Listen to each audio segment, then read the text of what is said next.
महाराष्ट्र में जब से एनालॉग पनीर पर प्रतिबंध लगा है, तब से एनालॉग पनीर की चर्चा बहुत ज्यादा है। एनालॉग पनीर होता क्या है? एनालॉग पनीर नकली पनीर होता है जिसमें अडल्ट्रेशन होती है, मिलावट होती है।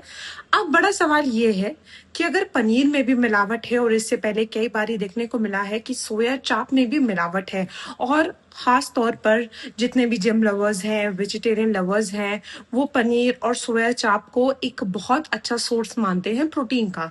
अब अगर ऐसे में इन दोनों चीज़ों में मिलावट आ रही है, तो लोगों को ये सोचने पर मजबूर होना पड़ रहा है कि अब उनका आगे का जो सोर्स है वो कैसे रहने वाला है।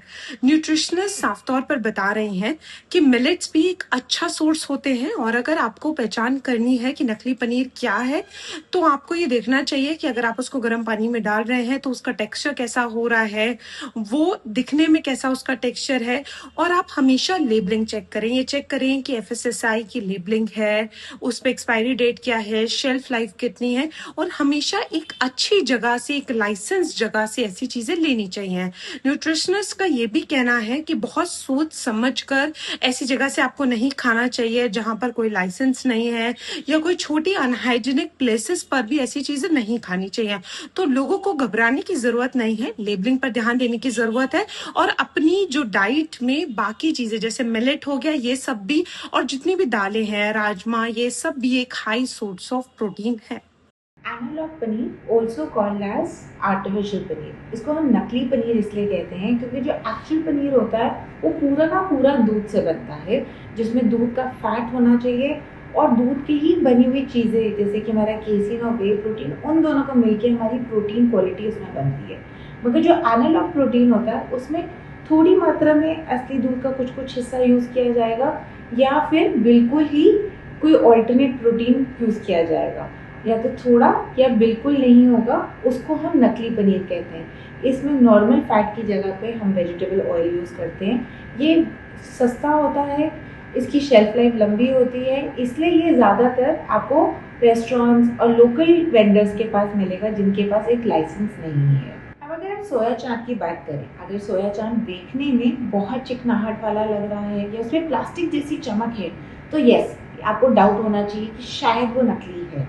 उसके अंदर कई बार अगर आप उसको काटते हो, उसके अंदर आपको पिंकिश सा रंग दिखता है, बिल्कुल फेंटिश पिंक या लाल रंग दिख रहा है, तो डेफिनेटली वो डाउटफुल केस है हमारे लिए। आपको उसकी जांच कैसे करनी है, उसका लेबल पढ़ोगे, उस पर एफएसएसआई का नंबर लोगो होना चाहिए और उस पर उसका लाइसेंस नंबर होना चाहिए।